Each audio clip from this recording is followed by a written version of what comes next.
Welcome, everybody, to another episode of the Good Deeds Note Investing Podcast. Here with Chris Seveney and Jamie Bateman. Jamie, how are you doing today? Doing pretty well, Chris. Kind of a rainy day. How are you doing? Good. Actually, I haven't looked outside yet. Just been running around this morning, but it's Friday. It's Yep. middle of October. Seems like it's been a long week this week. I don't know about you, but it just seems like it. This week's just been kind of blah. So. But, needless to say, we are still coming at you with some more great note investing content where we try and give you the tools necessary to advance your note investing business. So today we are going to talk about, and this is Jamie's idea, came up with this one, the top 10 reasons to invest in mortgage notes. So I feel like, I need a little David Letterman drum roll or something like that, but we don't have that. We're not that advanced yet. Maybe next week. I got all these cool tools and gadgets hiding out right now that I just need to test before we start using. But I want to get my website done first, which finally got that launched. But yeah, that was pretty nice looking. Thank you. We've been working on that since probably March, May, sometime. I don't even know. It's like sometime around COVID. Right. Okay. So Jamie, let's start rolling into this and just start. Oh, actually, what am I doing? It's Friday. I forget. So what's going on with you? What's some trials and tribulations? One thing, we've got a bunch of things going on, but the one I'll talk about is converting these CFDs over to notes. Yeah, exactly. And this is another one where you can write on your paper, "I told you so," and hold it up for me. But it's been more challenging than I expected. I can make all kinds of excuses. We've had a couple turnover personnel issues with servicers and that kind of thing. But the real challenge is getting the borrowers to actually execute these documents and mobile notary. Yes. So, we've taken the time to prepare these documents only for those borrowers who have actually said they want to do this, right? And we probably have, I don't know, off the top of my head, we probably have prepared the conversion docs for 8 to 10 of these CFDs, and we've actually gotten one recorded. That's it. So that's been more of a struggle than I anticipated. So I was contacting the borrowers this week to see where are you? What do you want to do? We're gonna have to redo these documents because I think you do this too, Chris. Date's too old. Yeah, exactly. I mean, they're making payments, a lot of them. So principal balance has gone down. The terms just don't make sense anymore. So yeah, so that's been our kind of one of our recent struggles. So I just got one returned, and what I've started to do, it's funny, I did this in between, and this one borrower, of course, I didn't do it. And, so what I'm referring to is, those stickies that say sign here? Mm-hmm. Yeah. Invest in that company when you're converting CFDs to notes because you absolutely need those, because these people get these documents. And I mean, the mortgage is probably 16 pages, the notes only like 3 pages, the cancellation's a few pages, but, and, you send this to them and like you get it back and my wife says this about me all the time. I always miss one thing. There's always like one thing, like I put everything away from the counter and I leave one thing. Borrowers are the same way. Like I got one where the borrower didn't sign the last page of the note and basically sends it back. And I'm like, so I'm like, okay, I'm going to mail it back to you. And typically, it was funny because I had ordered on Amazon, not a promotion for Amazon, those stickies that say sign here. And now I just start putting those on documents of like trying to make it as, simple as possible. And then the other thing you mentioned is or you commented on that I'll mention is a mobile notary. Just find a mobile notary that you mail them the docs and then basically tell them, here you go. I remember you mentioning that on a previous episode. And I think we should, of course, in the back of my mind, I'm like, oh no, my borrowers, they'll make it happen.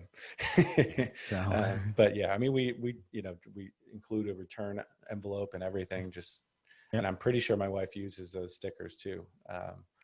But it's like, how difficult is it? I mean, I know COVID and everything, but they can even do notarize.com. It's really not that challenging. It is when they don't have a computer. That's fair. But so I'm actually working with a vendor right now. As you know, I've got this master plans working on a lot of things. And one of them actually is working with a vendor who provides kind of this mobile notary and recording service where they will actually get it notarized for you and take it to the next step, which is get it recorded for you. So that's nice. yes. So, think of how much less gray hair I would have if I was able to do that. And you kind of touched upon something. I was just my trial and tribulation this week is, as you know, you and I had been having someone assist us in some of our daily tasks, and so just some administrative and just some work overall on our portfolios. Yeah. And this person, I've worked with this person in the past, thought they did a very good job and so forth, but the person basically just ghosted us. Literally like email them, hey, you able to do anything today? Or and just completely go non-responsive, which hey, it's one thing if you've got other stuff going on and so forth, but it's like, hey, at least have the common courtesy to respond and be like, hey, I'm not going to be able to get to it today because last week is when kind of we got ghosted. I spent pretty much all weekend going through everything that I had that person to do to get done. And, it sucks, but it's, a learning lesson as well. But, just one of those things that, it sucks running a business. You're going to run into these, typically running business, the business itself is easy. It's the people issues is typically the most challenging thing you run into. Yeah, I totally agree. And just real quick on that, I do think that at the end of the day, it's the person's got to be motivated. Having maybe collections experience and servicing experience is great, but you can teach that. It's really not that complicated. So they've got to be reliable and motivated. And I think that's more important than having some skill set. So if you are reliable, motivated, and so I've found a replacement already, but Chris, I haven't started looking yet. Yeah. So, but I'm going to start looking for a replacement. So if, you're motivated, you can count to 10 and have email, cell phone, and know how to use Zoom, then, hit me up. Right. This is the one time I'm ahead of Chris on something. I got to celebrate it. Keep celebrating. You'll have many more. Yeah. Okay. So top 10 reasons to invest in notes.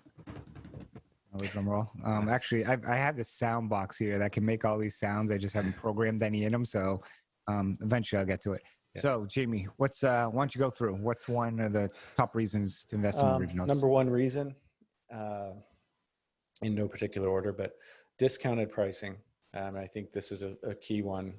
Obviously, non-performers are going to trade at a greater discount than a performing note. And,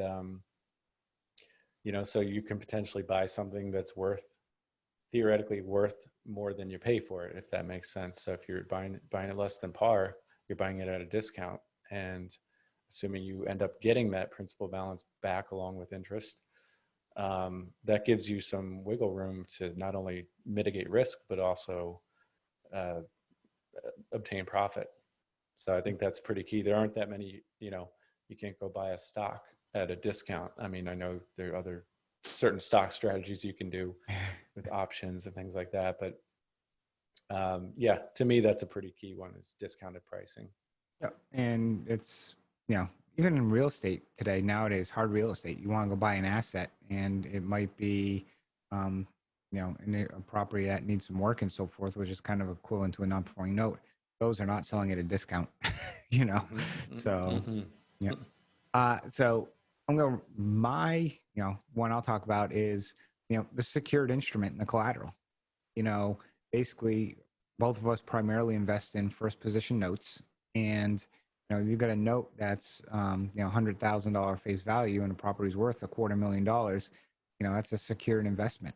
And, unlike, stocks or some of these other investment options, you really don't know how secure your asset was. When we were on the podcast earlier this week with Wealth Without Wall Street, I mentioned WorldCom and, thought that was the greatest company in the world 25 years ago. And look what happened. So, yeah, at least with property that's secured, if you got insurance on it, and it implodes, you're basically still covered. So mine is simply the fact that it's a secured asset that has collateral behind it.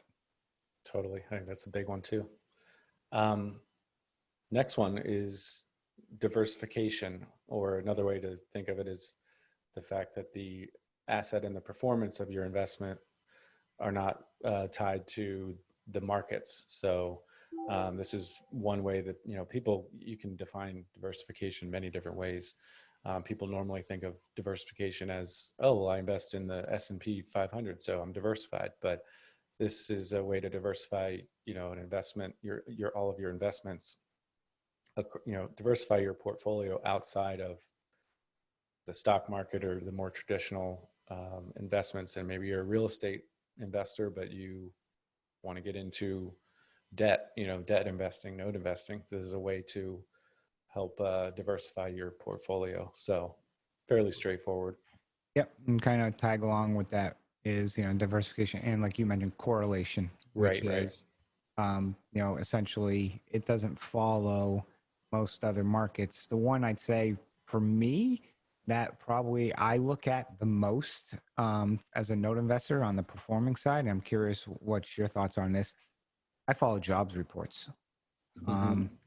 And, housing pricing can go down 20%, but I look at myself, if my house value goes down by 20%, I don't care. I'm still paying my mortgage. It's not, I don't have any intent on it. Just maybe if I was thinking of moving, maybe it's like, maybe not. But correlate, the correlating component to that is jobs. If people have jobs, then typically, they pay their bills unless new iPhones come out, then maybe that might change, which just happened. So I'm just curious how many November payments are missed now because of the new iPhones. But I think you're right. And especially this year, I feel like that's come to the forefront a lot more, the employment factor. I find myself when I'm doing due diligence now, asking the seller, more about the borrower's employment status than I ever had before. So property values are sky high, like you said, but who cares? I mean, that is important. Don't get me wrong, but that has nothing to do with the borrower's ability to pay. Oh, and one of the things I'll, kind of tag along with that too, that I found is, with the borrowers as well, is during COVID, nobody wants to move. With borrowers that are non-performing, I'm finding a lot more workout options available because people, I think, realize it's a much harder time to move as well. That's true. Which, the next one, and you came up with this quote, and I use this all the time now, and so I say I get it from you too, so I do give you the credit. And the whole thing with note investing is control, that you have. And you posted in a blog post, when was the last time you sat in a boardroom meeting at Apple and had influence over the company's operations? And I'm like, right. I'm like, that's awesome. Like, it's good catchphrase. But with notes, you get to evaluate the asset that you buy, and then decide steps to manage it and move it forward. And really, it's a lot more in your control, especially because you have, I'm going to hold off from saying what I say because I see where you're going. Yeah, I see where you're going.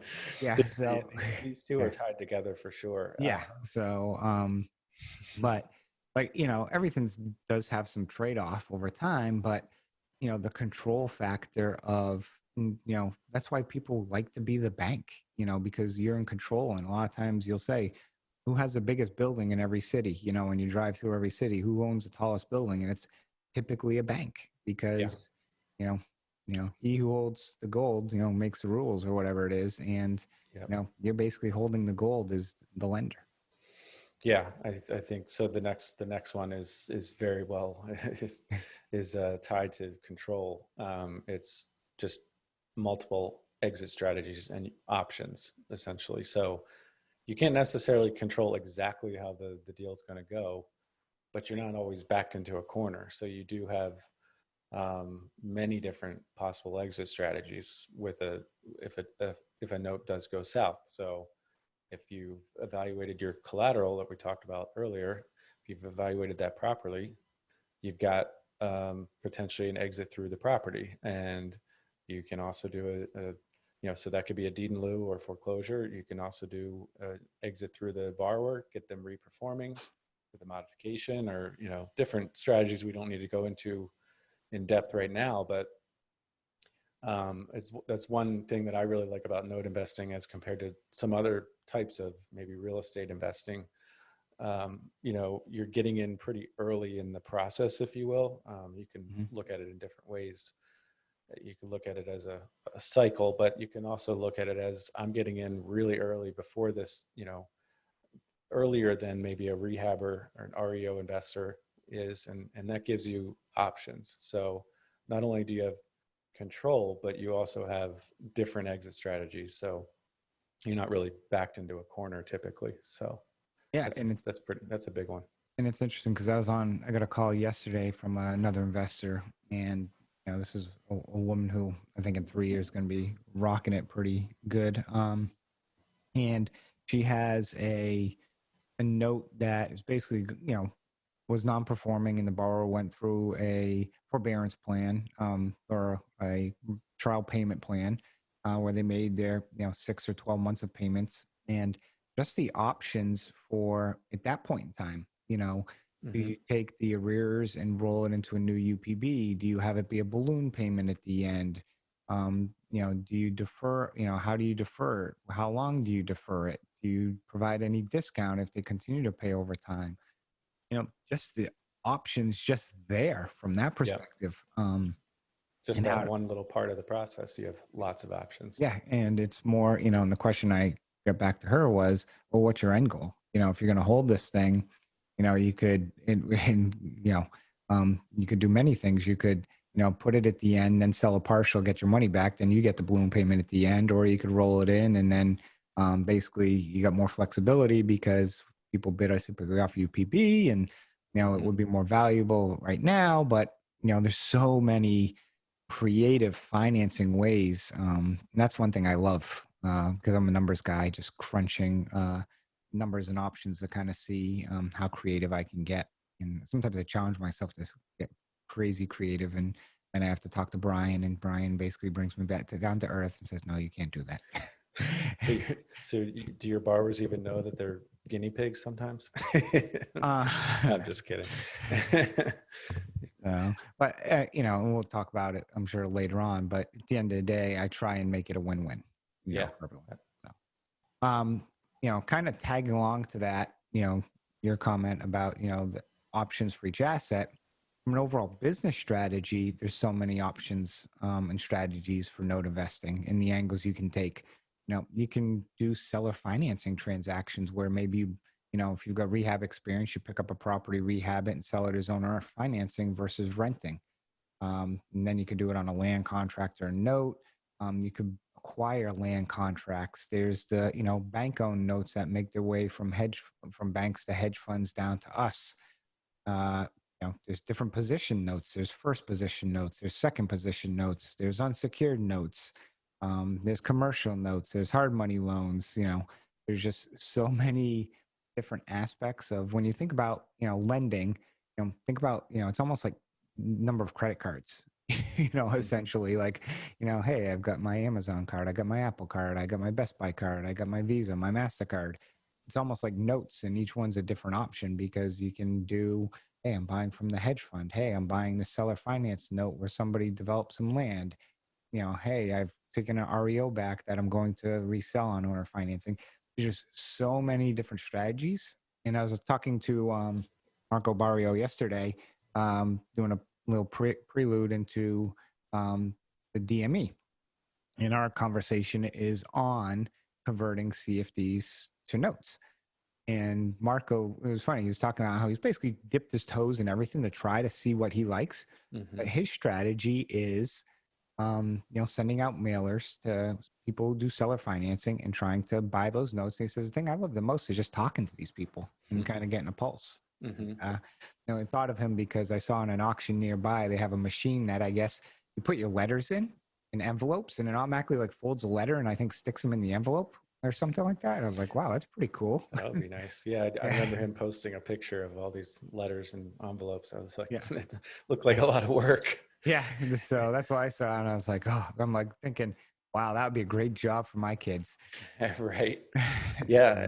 Just on your point that you mentioned on the numerous strategies, just, I mean, another, you kind of touched on it, but you can also look at it as, maybe you could be a note investor and buy one or two performers and just, that's what you do. And that's fine. Right. So, or you can kind of blow it up and start a $10 million fund and run a full scale business out of it. So not only at the granular level, but also kind of at the full business approach. There's so many different angles to it. So just buy the one or two performers before you go start that $10 million fund. Yeah, that's probably a good idea. I do know of an investor who did go out and start like a $1 or $2 million fund. And this, a few years ago when I was talking with him, and I'd heard the name, but also I started Googling and I'm looking at like Bigger Pockets and like 6 weeks prior, they're like asking questions like, what's UPB? And all of a sudden, next thing I know, I get a thing saying, hey, invest in my fund. And I'm like, okay. It is, I think I have a guess as to who that is, but yeah. And, I think he did team with a more seasoned investor. Well, that's good.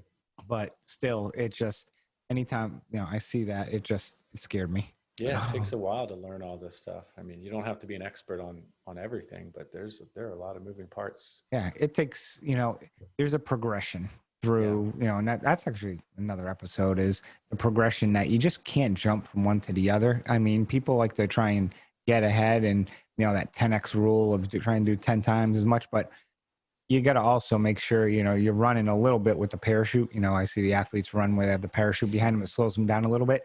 You kind of got to do that early on in notes because you may run by stuff that you don't even know you're running by. And then that could come back and really bite you in the behind later on. Yeah, for sure.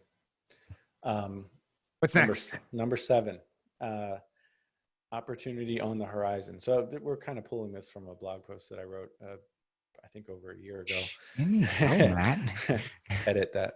And, but I guess the reason I mentioned that is when I wrote that, it wasn't, COVID wasn't a thing. And, the market conditions were certainly different than they are now, but I still think it holds true. No matter what, there's going to be opportunity on the horizon. You just might have to kind of pivot and look at it differently.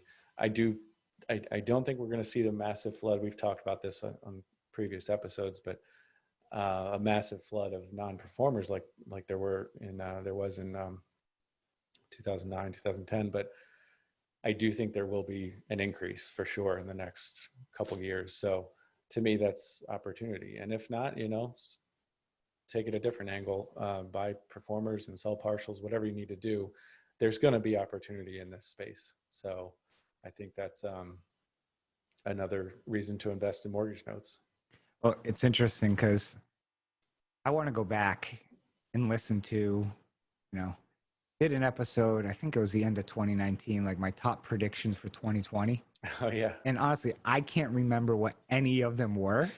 So I can't wait. So in November, you and I are going to go back and listen to that episode and see kind of, how good my dart throwing ability is. Well, I mean, yeah. No, I mean, it's impossible to predict these things. Oh, it is. And anyone that, like they say, you have a better chance of taking the Wall Street Journal stock page and throwing a dart and hitting a stock and picking that than you do with all these professional investors, providing, better returns. But no, I'm just curious what I was predicting for this year, because I don't think, many people probably had the right predictions. But, one of the things I'll kind of mention is, and I'll ask this question to you, we'll go a little off track, but for me, 2020, from a business perspective, it's been a good year. I mean, personally with COVID. You know, it's been challenging for everybody, but you got to kind of take those challenges and roll with them, and you know, try and do the best you can. But for me, you know, everyone's like, oh, Debbie Downer, this and that, and I look at it from positive. I've got to spend a lot more time with my kids. I get to work from home. I get to continue to grow my note business. Yeah. You know, I don't know if I'm one of a select few, but I'm like, hey, it's actually been a pretty good year. Yeah, no, I can totally identify with that. And it's, you know, you got to be a little careful. I don't want to come across like I'm pro COVID or, Oh you know, no, absolutely because, not. I and mean, God, not that no. But I'm not suggesting you are, but, you know, people are clearly suffering, but I 100% agree. I mean, we've realized how good we have it. And, for a while there, I was working my real job every other week, so I had a lot of extra time to work on my note business and to spend time with the family. So I 100% agree. It's been actually a good year. yeah, I mean, and again, there's a lot of people out there struggling who are unemployed. I mean, unemployment's, you know, what do we have, 30 million people at one time? You know, Yeah, people are trying to homeschool their kids. I mean, these are all significant challenges that many of us go through. So we're going through it together, right. you know, from that perspective. And, you know, again, I'm not trying to, like you said, you know, COVID has, you know, a lot of, you know, 200,000 people have been lost. You know, many people have gotten sick. It's, you know, it's been a horrible year Right. overall, but you know, you still try and make the best you can of it, and that's kind of what I was more No, referring to from that totally. And perspective. you're absolutely right. And when there is I mean, you have to look at the opportunity. And I do think a lot of people who Mhm, could have approached it that way in a positive manner mhm, and said, how can I improve my business, my personal, my health, mhm, whatever, didn't, you know, I think mhm. some people have wasted that Yep. opportunity. A- So And we'll touch base, I think, later on just another point that just popped in my head. But let's kind of jump to the next yeah. one on So this, you know, yeah, number 8, which is, you know, the interesting thing with notes is, you know, the ability to scale, unlike most other real estate, I find to be um, significantly easier from that perspective. You know, you can buy notes for, you know, 5, 10, 20 grand, which I didn't realize you could buy houses in Michigan for that same price too. You know, I was looking at a TV last night. I was joking with my wife, we want to get a new TV this year. And, you know, I'm joking, and Samsung came out with some, you know, ridiculous TV, not the 262-inch one that actually I did look at that I think is $500,000. But like, you know, it's like 9 or 10,000. And I'm sitting there looking at it, I'm like, okay, house in Gary, house in Flint, TV. House in Gary, house in Flint, TV, you know. And I'm like, you know, the TV ain't gonna get me $600-800 a month in recurring revenue. But right. no, but the ability to scale notes, I find, compared to other real estate, because in other real estate, typically, you know, you have to put 25% down, and then, you know, have to get financing and the banks and fill out all this work. It's a little more challenging. Notes, it just, I don't know, for me, it just seems so much easier, where it's like, okay, I have this deal, and then does somebody want to invest in it? And then you raise the money for it. And I thought money raising would be extremely difficult, and it's not as hard as I thought it was. But I just find notes, I mean, I've got 200 plus notes right now. I, you know, in 4 years, there's no way I could have 200 properties or that monthly revenue that I've got coming in the door right now with real estate in this short of time. People do it. I mean, don't get me wrong. I know people who crush it and do 10 times better than I do. But for Yeah. me personally, because also I work full time as well, which we'll talk to, you know, some of those items later on. You know, for me, this has been great for me to try and scale my business. Yeah, and kind of related to that is and that it really is kind of part of the ability to scale. But you can be a note investor from anywhere. I guess that's the Yeah. next one, number 9. So Mhm. it helps you scale because you're not out there, you know, driving around to properties and you're swinging a hammer and that kind of thing. I think maybe it's just the way I look at it, but I think it's a really nice perk of note investing. If you have an internet connection, which seems like mine is sluggish right now, um, but and a cell phone, you really can be a note investor. Obviously, if as you do scale, you're going to need to invest in more infrastructure, more systems and people, but you can do it from anywhere. So that's a big reason to invest in mortgage notes. You really don't have to. I've said before in other podcasts, the only property that I've ever been to that I had that I owned the note on, or some part of the note, was Nightmare on Elm Street. You got it. It's the only one. So we've owned notes in, I want to say 11 states now. And I know you've owned, actually, what is your number, Chris? Any idea? Yeah, I think it's 35. While you're talking, I'll count right now. But I have, other than 337 Elm Street in Maryland, so it was less than an hour and a half drive for me. Other than that one, I've never been to any of the properties that back up the notes that we've owned. So I've still have never been to Jacksonville, Florida, and we did a full rehab and own the rental there now. So to me, that's really key. That's a really nice perk of note investing.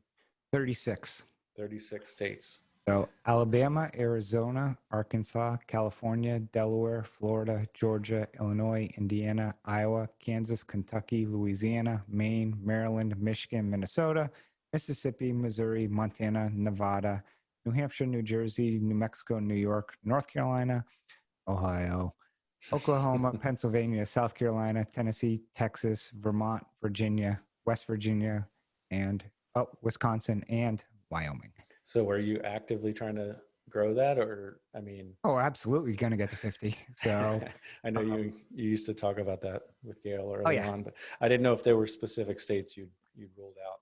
No, I'm thinking like, Massachusetts, where I'm from. I'm like, okay, do I have like a family member I can slap a second on their house or something just to, cheat? Yeah. Nice. But no, it's been, but no, you kind of, mentioned that about to invest anywhere. And one of the things I kind of just want to tag on to that is, you've got, I don't know, what, 30, 40 notes under your belt? Yeah, about 34 right now. Okay. How many physical note conferences have you gone to in networking events? I'm almost embarrassed to say one. Okay. I think I've been to 2. Okay. I think I've been to, I've been to a Quest thing, and maybe 1 or 2 DMEs. So local RIAs, no. I got a wife and kids. I don't have time running around going this, Right. And my point on this is that, you don't need to be running around, chasing everybody or everything to get into this business. If I was investing in local property, which I like to do, my wife and I talking about the other day, I need to get a realtor license because, I can't get people to call me back. You have to go on their time. And then you kind of have to go to RIAs to meet who the true wholesalers are and stuff like that. Mm-hmm. Notes. How many note sellers, if you were sitting in the airport and they were next to you, how many of them would you notice who you bought from? I mean, me? Yeah, you bought right. from me? Yeah, that's probably about it. Yeah, I mean, there are a couple others I would recognize, okay. just, but yeah, John Keith. How many people have know what John Keith looks like? No, I don't. Okay. Paul Brickhead, I think we would notice. Rob Hitha, I think we would notice. I bought a few from Rick Allen. I would probably recognize Rick Allen. him. You notice, guys, paper set guys. Right. Dave Polio, I've met Dave, so he's one that I have met with SN. I've bought some from Gail. I would recognize her, I think. Yep. So I mean, perfectly. Gail and I, we've done. I don't know. We did 100 podcast episodes. Probably met Gail, I don't know, 3 times. Right. Yeah, and we're best friends. So it's interesting in today's world, and I think the adaption now is with Zoom calls and everything else. I almost, people are a little more laid back, which is good because people are dealing with a lot and struggling, but also meeting people, informally but formally now via internet is okay from that perspective. So so that's plus the IMN pricing certainly was a lot better. Yeah. That was one reason. Free. Yeah, because I have not been to the actual in-person IMN event, and it's like, I don't know. Do you know how much? It's like $1,500 or something. Yeah, 11 or 1,500. And it's Yes. funny because so they usually have it in Dana Point, California, or somewhere down in Florida as well. I hate the fly. Like that's one of my things. I hate the fly. Like I'll go on vacations with my wife. That's like the only time. Like I've had job opportunities that were unbelievable jobs, but they required travel, and I'm like, nope. Just like because I know that like once I start having to fly regularly, I'll just be I'll die by the time I'm 50 from heart attacks. I'm just a control freak, and the only times typically we'll fly is like we'll go on vacation. But if I have to fly for business, I'm like, I'd rather not have to. So it's one of the reasons why also I don't travel a lot as events is, if it was local, like, in the Washington, D.C. area, which, a lot of money, a lot of people in this area. But it seems like there's no note investors in this area. Right. They're all politicians and lobbyists and attorneys, unfortunately. Right. So let's touch base on number 10, which is in a perfect world, you're not dealing with, tenants, toilets, and termites, and you're working on, your travel and, your golf game and the things you enjoy. But let's be honest, this one's kind of, people will sell you on that, but yeah. Well, and again, I did write this a little while ago, but I will say, I do think if you're approaching it, there are note investors like, I think like Bob Malecki, for example. He doesn't touch CFDs. There are a lot of note investors who don't. Oh yeah, no. I mean, even you're right. If you're, just buying the note, but you're not doing, you don't get the 1:11 p.m. call that, hey, my toilet's broke or this or that.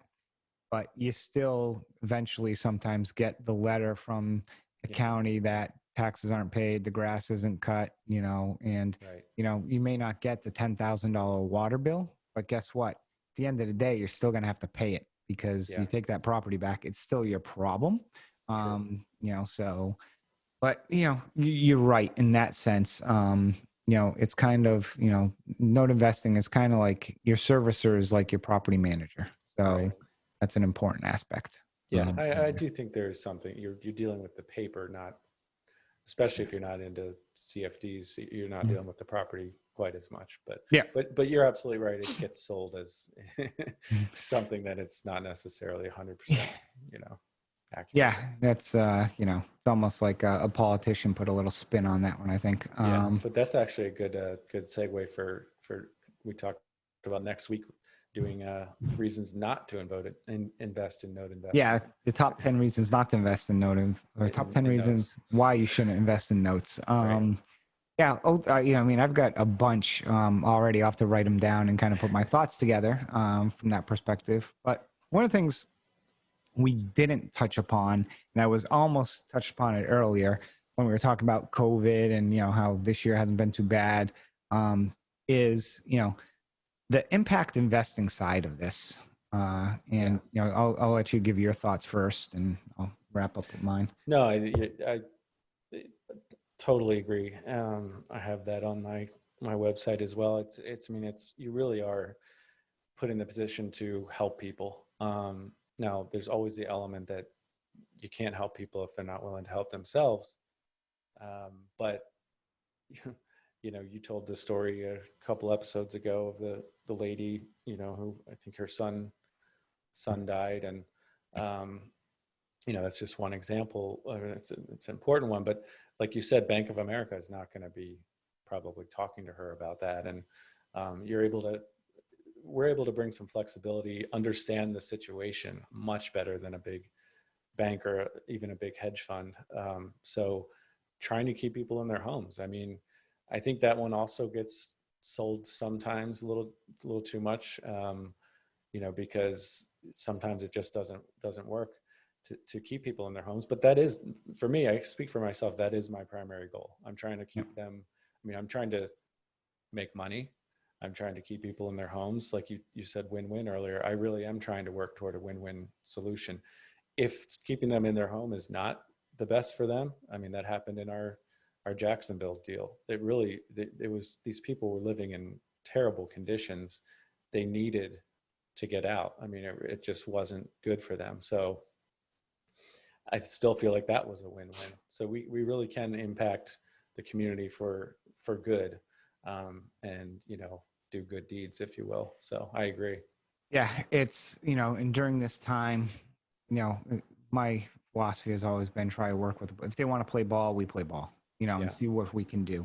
And, you know, during these times, you almost, I think, got to take an even more concerted effort to try Yeah. and help people, because people, you know, I'm very fortunate, um, you know, the things that I have, and, you know, I don't take those things for granted. And you have to, you know, put yourself sometimes in other people's shoes. And here's a perfect example. Literally at about 8 o'clock last night, I get an email from my servicer. I have a borrower, hasn't paid in, I don't know, 4 years. And the prior seller basically just, I mean, for them, it was too low of a balance that, you know, it's $20,000 balance on the loan. They just didn't have their servicer want to deal with it. So we, you know, acquired the loan and trying to do a workout with them. And, you know, husband and wife both have some health issues.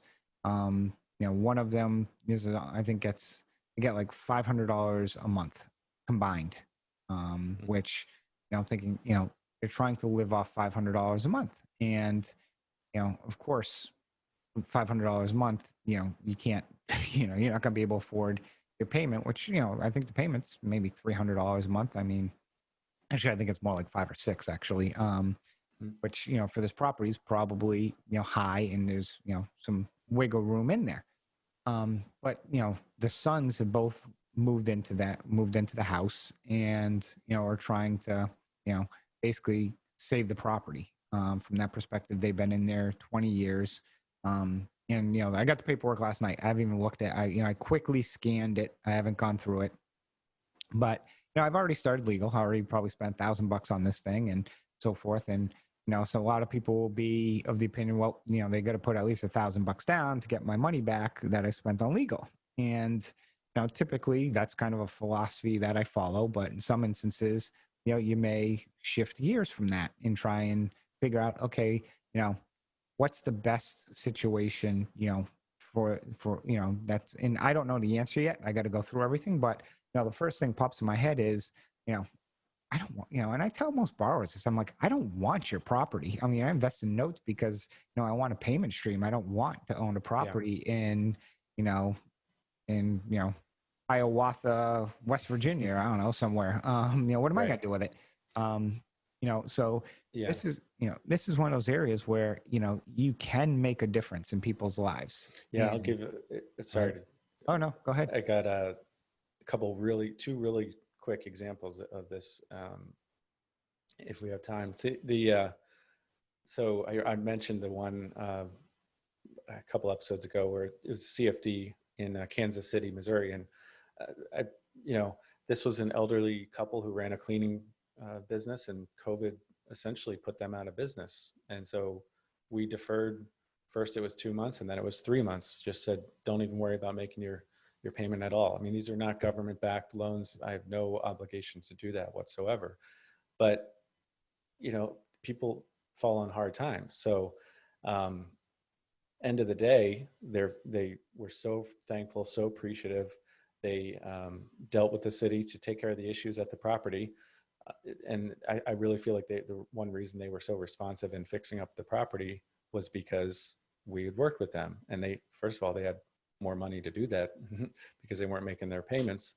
But secondly, this was the one CFD that we converted. And I mean, she was just so happy to be able to actually take full ownership of the property.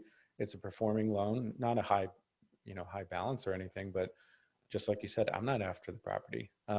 So the fact that we were working with them during these tough times this year because of COVID, I think it was reciprocated with how they've treated us. One other quick example is I bought a CFD in a small pool from John Keith. It was these 3 Michigan CFDs I bought together. You know, this guy, he was paying, and then major issues with the servicing transfer over to Lake City. That was probably part of the issue. But this guy just went dark, and it's like, Bite there's my tongue. I told you so. But this guy just went dark, and you know, just through kind of my own research, I found out his wife had passed away. She was 42, I think. And, you know, it's like he lost his job and his wife died. No wonder he kind of wasn't worried about making his payment. You know, he's got a lot going on. So now I will say communication from the borrower is critical. You know, so we did start legal on that, because what else am I going to do if I have no communication from this guy? I can't help him. So eventually the communication lines did open up and he fully reinstated, and it's a performing loan. Kyle Zimpelman said he might buy it from me. Anyway, but the guy's back on track. And now I'm telling him, look, if you make 12 straight payments on time, we'll convert this to a regular note and mortgage. There's equity in this property that will be yours, you know? Mm-hmm. So we can absolutely work with people to come up with win-win scenarios. Yep. Yeah. And, you know, like you mentioned, you know, the communication, you know, that's why I always say, you know, they got to want to play ball. You know, they need to be involved. It can't be a one-way street. And I think some of the times too, you know, in this country, because a lot of people with social media and the news take a lot for granted. My wife's from, you know, a foreign country, and their style of living growing up is much vastly different than kind of the style that I've had. And, you know, fortunately, again, I've, you know, had a, you know, good upbringing, but, you know, there's still parts of this country. I mean, it's a pretty damn big country, you know, where there's some rural areas where things, you know, are very different. The opportunities that you and I have are not there for these people. And sometimes we forget that. And, you know, you got to remember that sometimes as well. Absolutely. So Jamie, I think we've, you know, touched upon kind of top 10 reasons to invest in notes. You're right. We're going to do an episode, top 10 reasons not to invest in notes. And that way, then everyone will start selling all their assets at 5 cents on the dollar to us, and we can buy them all. Right. Or at least let us manage their assets or something. Yeah. So what is your note and bolt? My note and bolt is that this business is all about mindset. So, you know, typically the note and bolt might be something really in the weeds, you know, like you need some kind of affidavit in this particular state for this, whatever. But my note and bolt today is that it's really about mindset. I mean, you hear the 80-20 quote. I've heard that mindset is 80% of success is mindset, 20% is kind of execution or the mechanics of how do you actually do this, whether it's note investing or anything else. And I think it's really easy to kind of forget that. I mean, I don't think 80% is a real verified number, but that's not the point. It's really a huge factor. Mindset is a huge factor to success. So it's very easy to get caught up in, you know, managing your portfolio or trying to bid on assets or whatever, you know, work things out with borrowers, all very important. Execution is key. But if you're not taking a moment to step back and think about your business, think about where your business is headed. I know, Chris, you know, have been kind of doing that a lot this year. You're not going to have success if you don't do that. You've got to create that space and just create that mindset that you can accomplish some really neat things. You can really grow your business fairly quickly if you have a positive, growth-oriented mindset. It's critical. Yeah, and kind of tag on to that a little bit before I hit mine. You know, I've used to give out a free one-page business plan that starts with 5-year, 3-year, 12-month, down to the quarter. And something as simple as that, because most people with a business don't put a plan together or their goals. I mean, right now I'm putting together my plan for next year. You know, what do I want to do?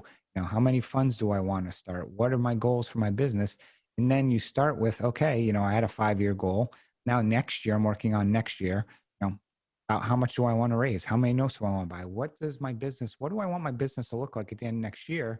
And then I'm going to take, you know, towards the end of this year, the one I did a year ago and kind of measure to see how I did. And it goes, I mean, simple things like if you want to market, like, you know, how many articles did I read about note investing, or how many questions did I post on Bigger Pockets or on a Facebook group, or, you know, simple things like, and kind of roll into my note and bolt, which is, you know, get an accountability partner or just somebody you can talk to and run by issues by. It's a good one. You know, and simple things like sometimes like that call I had yesterday about options and scenarios. That person called two other people and, basically are getting ideas from people on, okay, what could I do? What should I do? I used to do this with Gail a lot because I can sometimes get a little thick-headed on things and just want to kind of crush somebody and roll them over. And then it's like, okay, calm down. The mother in her would tell me to calm down and, give me some examples of, and even on workout situations, like, certain things. Like I talked to somebody once and they're like, well, why don't you, break it into a first and a second, because they didn't have the down payment. Then you can sell the first and then you still get the second instead of maybe doing it as a partial. Just, crazy stuff like that you can do. And, I think the more you talk to people and just reach out to people, I think that's one of the best ways to learn for people who are not yet buying a note or comfortable buying a note, is not from taking all these trainings, but which again, they're valuable. Don't get me wrong. I mean, you can learn a lot, but when you start talking about people and saying, hey, and go find an asset on PaperStack and evaluate and say, hey, can I get 10 minutes of your time? Let me know what you think about this. And most people will give you 10 minutes of their time.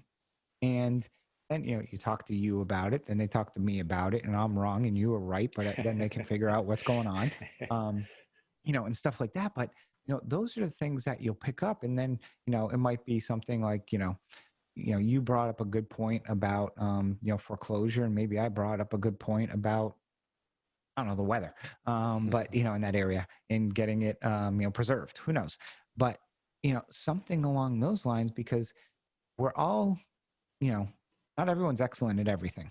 So except my wife, people, have strengths and weaknesses, and the more you can kind of, shell or, learn from that, it'll allow you to create your own avatar and you'll be your own person, and not, you don't want to be exactly that person. You want to be your own, your own little avatar there. So that's my note and bolt. Oh, it's good. I like that. I've never, been a huge fan of like, walking up to someone and saying, will you be my mentor? It's like, okay, well, it's kind of cheesy, but I've tried to kind of learn from him. I've learned a ton from you, but just try to learn from lots of people, and kind of create a mentor in that sense, learn from podcasts and that kind of thing. But I totally agree with you, whether it's a formal accountability partner or not, just bounce things off of people, and, ideally people that are more experienced than you. Well, you're going to force me to self-promote myself right now when you mention that.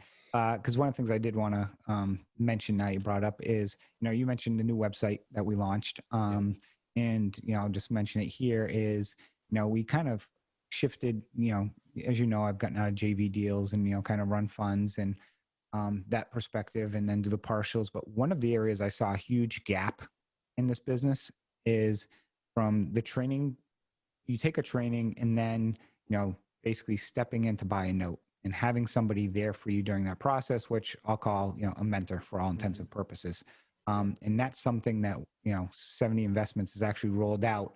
And it's not a training program for somebody who just found what note investing is on, Bigger Pockets or something. It's somebody who's had some type of formal training, and they're at the point where they're ready to, bid or buy an asset, but they want somebody looking over their shoulder. And that's something that, that we're launching for people. And I've, did a few case, trials with people to kind of fine tune some of the details. But, that person, you are buying the note, you are managing basically, the asset, where I'm assisting. Basically, I'm a consultant essentially, but I'm, making sure you're not making that major mistake, or try to avoid that. Because I've seen people who, have bought a $40,000 note in Detroit that the borrower was a self-directed IRA, which was non-recourse, and they never checked to see if the power was on the property and the water was on, which had been turned off for 7 years. The property was worth $3,000. It cost them $4,000 to foreclose after I told them just wipe it out. So not only did they lose their $40,000 they invested, they got $3,000. So they ended up losing more than 40 because of, they thought they could still work through this. Wow. Yeah, it's,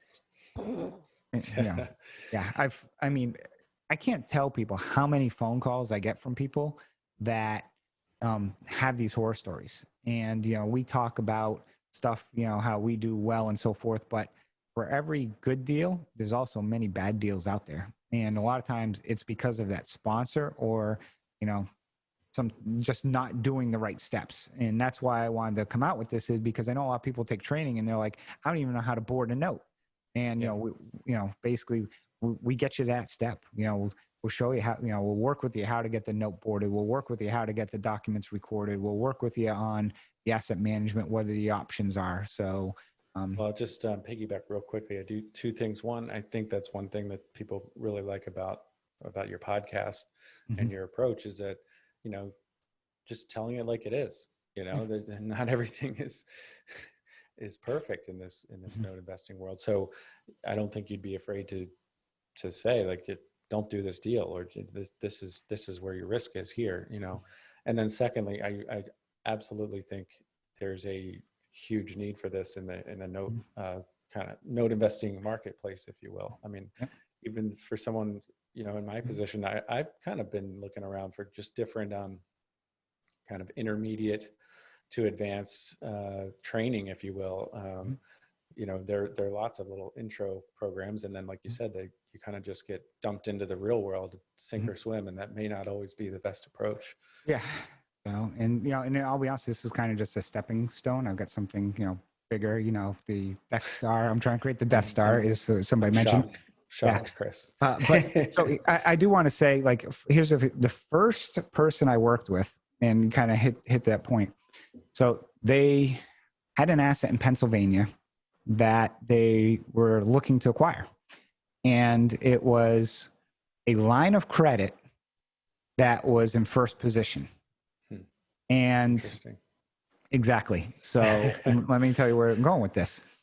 So they're like, oh, it's first position. The house is worth $30,000. It's got $10,000 in taxes on it. The borrower, I think, passed away.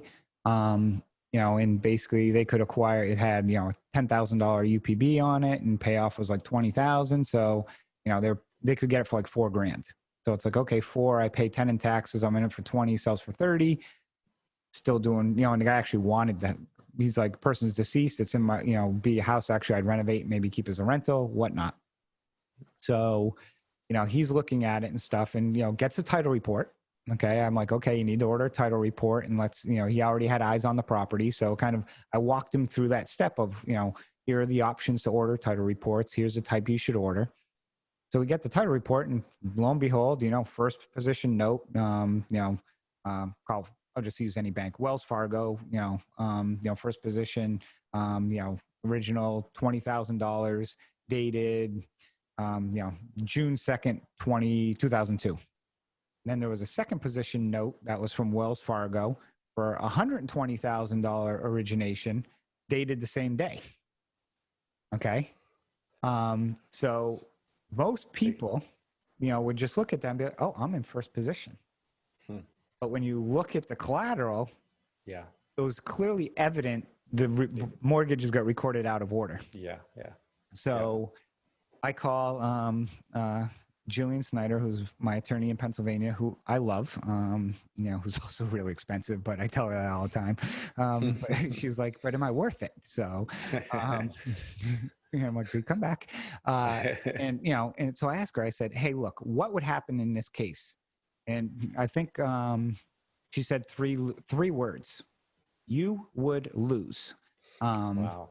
And basically what would happen is, even though the note was recorded in first position, if something was done in error, it doesn't mean that it's actually right.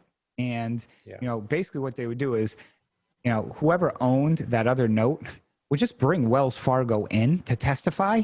And Wells Fargo would say, yes, this is a first, this is a second, and the title company screwed up. We'll fix it with title insurance. But guess what?